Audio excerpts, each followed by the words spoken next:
When Bambi left the hotel room where she had shot the second segment of her documentary, the sun had just begun to rise over Atlanta. Her mind was racing, but her eyes were swollen and her voice was hoarse. The previous evening had been different. Everything. Less than a day, with 3 million views. Numerous DMs from co-stars. Some are in favor, while others are threatening legal action. Fans had been using hashtags like #SacherJustice to bombard her comments. Expose thee and Sacher for Bambi. Even though producers, attorneys, and even therapists were bombarding her inbox with alerts offering free sessions, nothing prepared her for the discovery that lay ahead.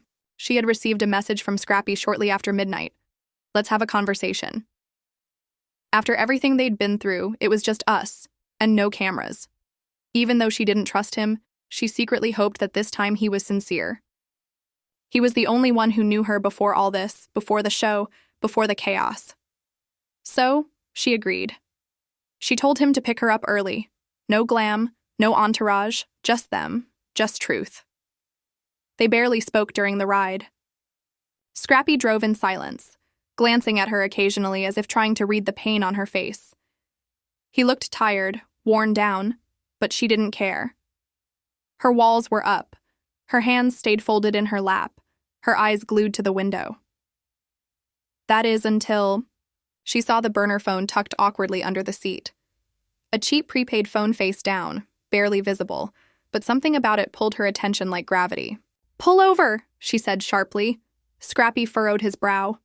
"What?" "Pull the F*** over." He did slowly, nervously. She reached down, picked up the phone, and stared at him like he had just stabbed her in the back on national television. His face went pale. "You hiding something?" she asked, voice trembling but tight. "It's nothing," Scrappy said too quickly. She unlocked the phone. It wasn't even password protected. What she saw made her heart stop. There were deleted messages. Lots of them, but a few remained. Screenshots, voice notes, texts to a contact saved as TK. Some of them were brief. "Thanks for leaking the right tape. I couldn't have done it without you." "She's running with it now. Exactly what we needed." Then came the one that shattered everything. "I just couldn't let Bambi keep playing me on camera." Bambi froze. Her fingers trembled. Her chest tightened. She looked up at Scrappy, blinking rapidly, as the tears returned. Not from sadness this time, but wrath. "You were working with Tasha K?" she inquired, her voice dangerously low. "Listen, it wasn't like that," Scrappy said. But Bambi smashed the phone on the dashboard. "You let her destroy him!" she yelled. "You allowed her twist my grief and post it like it was her stuff. And now you're thanking her." Scrappy attempted to explain, but nothing came out that made sense. He looked like a guy stuck in quicksand, realizing there was no rope left. "I thought if she revealed VH1, maybe we could both walk away clean," he mumbled. "No," Bambi answered, shaking her head.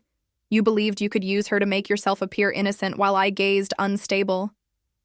The phone buzzed again in her fingers. A fresh message from TK.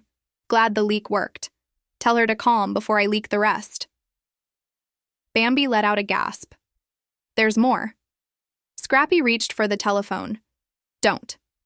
She withdrew. "There's more." He didn't respond. That was sufficient response. She slammed the car door so fiercely it rattled as she leaped out. Already cameras were in the air. The shade chamber TMZ'd. Even those co-stars who were observing from burner accounts. This was meant to be her recovery time. Rather, she just revealed the ultimate treachery. Tasha K and Scrappy have been collaborating behind the scenes the entire time. Bambi went live later that night. Just her, the burner phone, and no filters or gloss. A fire within her. She held up the phone and stated, "This is the phone I found in his car. This is the appearance of betrayal and what happens when a loved one exacerbates your suffering. A blogger only to protect his own reputation." The comments went viral. "God, he did. What? Scrappy and Tasha have been cunning. She had faith in him. I would have set the automobile on fire." She then read out loud the messages. Fans of all of them were reposting, dissecting it as if it were the Zeppruer movie. Her co-stars were messaging her, and Mama D phoned her 3 times in 10 minutes. Voicemails that stated everything from, "I told you" to, "I'm riding with you now, baby girl," for many minutes. Additionally, during the Tasha K grinned, "City in a stuffy jail cell."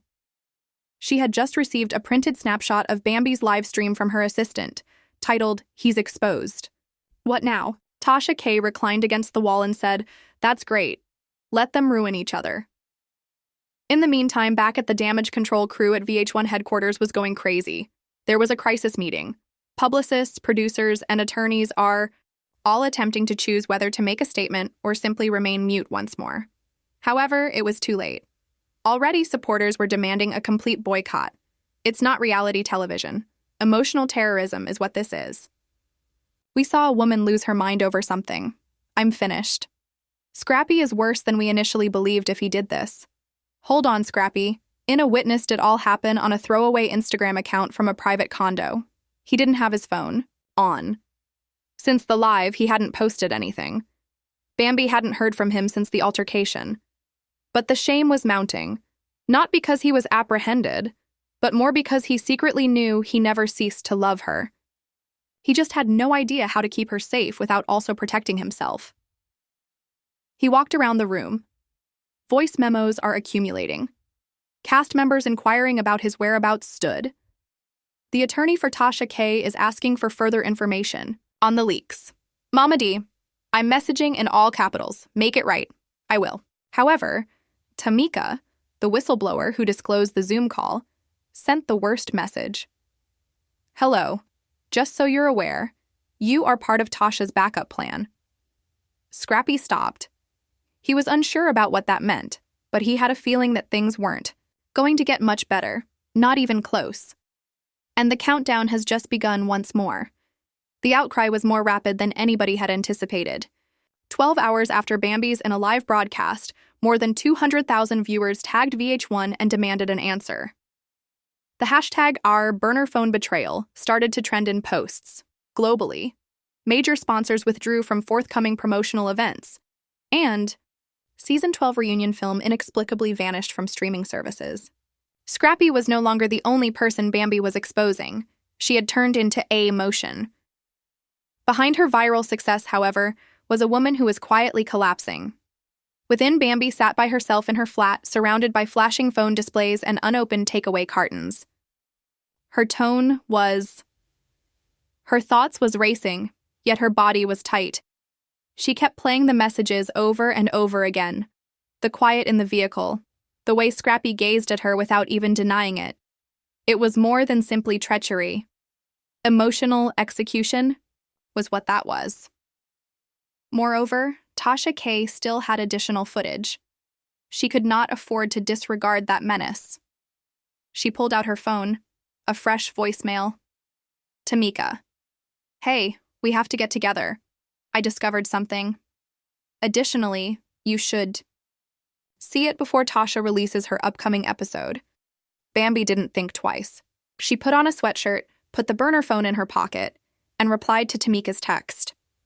"Provide the address." Scrappy, meantime, was in a downward spiral. He hadn't slept. He hadn't had any food. He continued to update his mentions.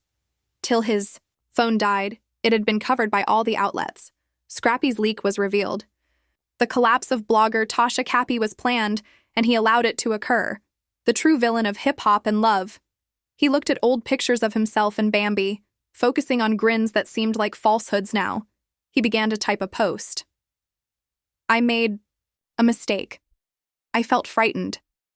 He couldn't complete it, "But I didn't intend to hurt you." Back then, every rendition seemed phony. His cell rang. A banned number sending a new message. "Do you wish to have your name cleared? Tell them what Tasha threatened to do to you. T. Scrappy felt his face's blood drain. In danger. No, manipulated. Perhaps backed into a corner. Of course. Bambi had never been the target of his criticism. However, Tasha K threatened to reveal his private messages with another cast member when she presented him with that contract. It seemed as though he had no option from 2 years prior. There was nothing he could do. He attempted to give Tasha K's team a call. No response. The subsequent text arrived more quickly. Avoid making a call.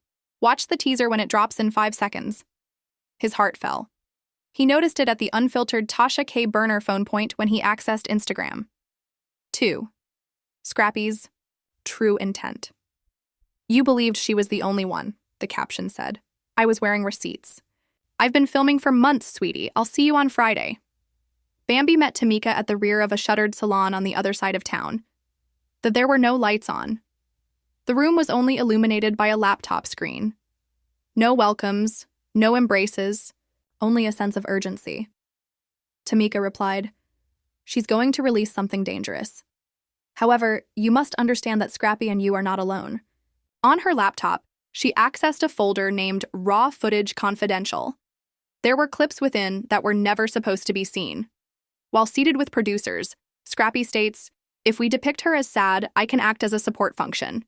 A reunion bureau depicts Bambi crying backstage as Tasha K smiles off camera, a diary of production crew group chats. One message said, This needs a meltdown.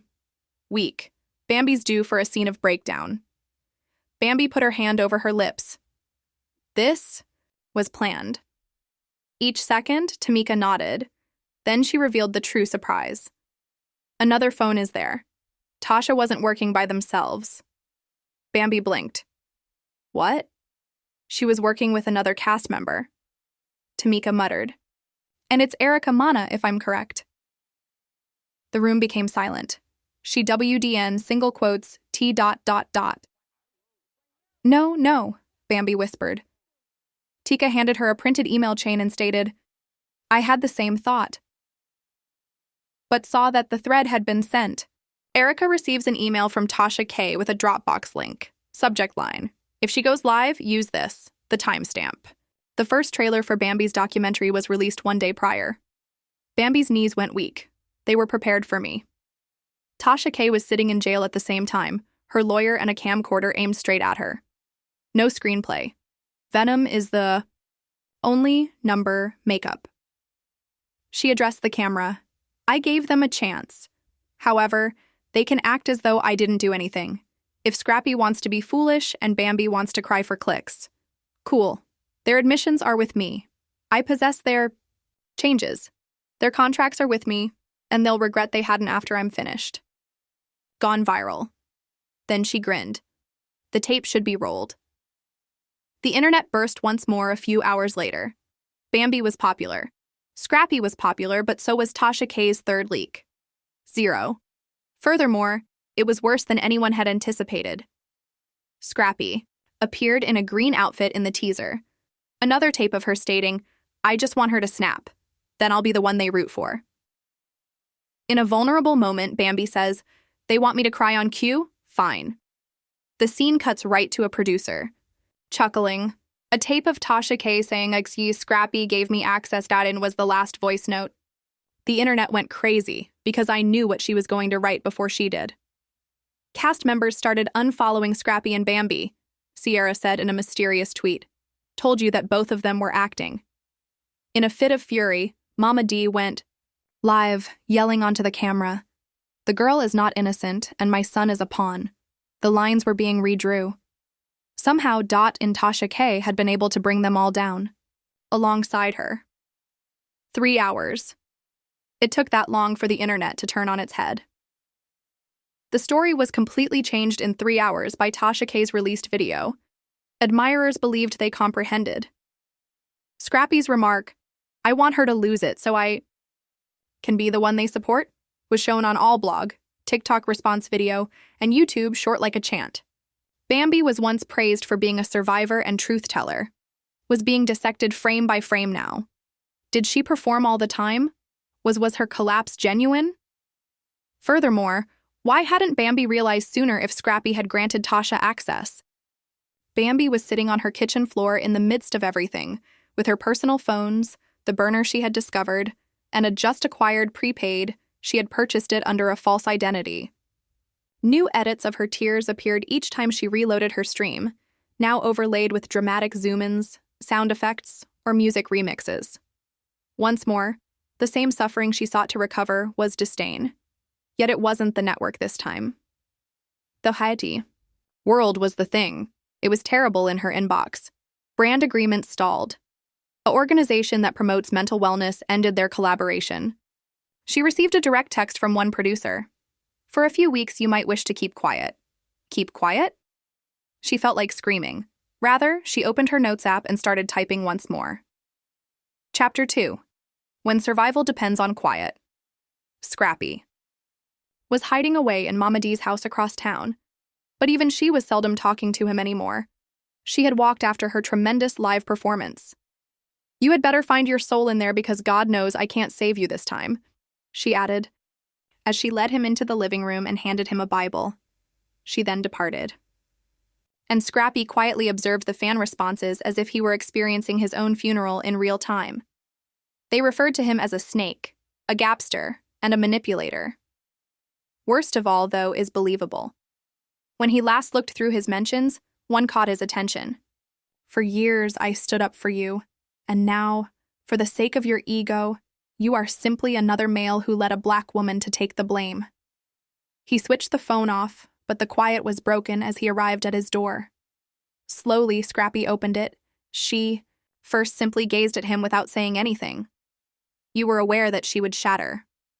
At last, she remarked, I didn't plan it like that, mumbled Scrappy. However, you also failed to halt it. A flash disk was held up by her. All of this is what I didn't publish. The emails, the receipts you believed she would never see, the producers you deceived, the notes, and the scenes you attempted to eliminate. Scrappy's expression fell. You have 48 hours to answer. Because if you don't, Tamika replied. Broadcasting. Everything and not on YouTube. They have already made contact on Hulu. Attained Out. Tasha K. was back in the jail getting ready for her last interview before being released. Her crew had filtered and created an entire trailer out of a mobile phone footage, the jail, Tasha K.'s Truth Edition. Over ominous images, her voice could be heard. They took advantage of me. They took advantage of one another. And when I said I was going to expose them, I meant everyone. In the end, she held up a ripped production contract. It wasn't only Bambi's signature. Under the line that said, cast conflict is encouraged if it enhances story arcs, Scrappy signed it. At midnight, the trailer was posted on Twitter. By 2 a.m., Bambi was popular with the hashtag #NarFakeVictim. Scrappy became popular with Tasha K., and Clout Chaser were receiving proposals to make a full-length documentary out of the material. Bambi received hundreds of voicemails that morning, but one message in particular altered everything. It was Tasha K. In the tape, she stated, "You wanted war. However, you were never ready. For every weapon I possessed. Examine your email. I just forwarded something to you that demonstrates that you are not alone in being played." Shaking. Bambi opened her inbox. The screen was recorded. A screen capture showing Scrappy messaging another person. Not Tasha at all.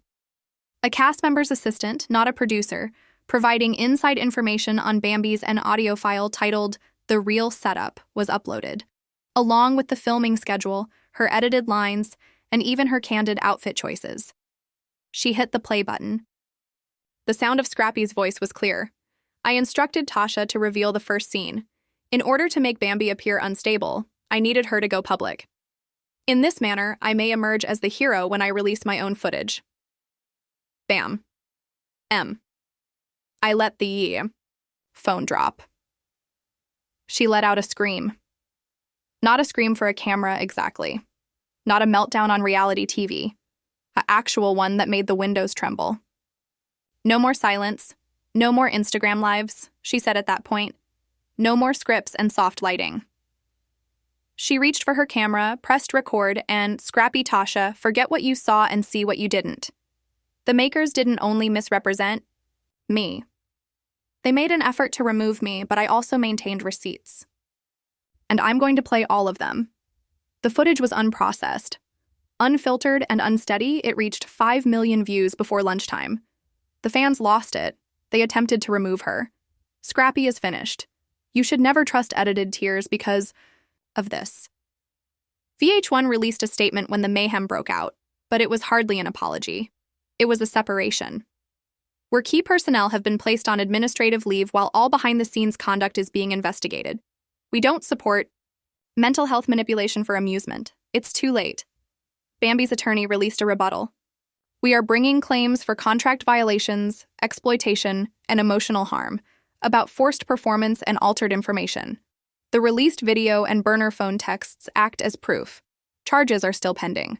As this was happening, Scrappy attempted to reply on social media, but the talk was venomous each time he went live. She was set up by you. You are a joke. Get rid of yourself. Get rid of yourself.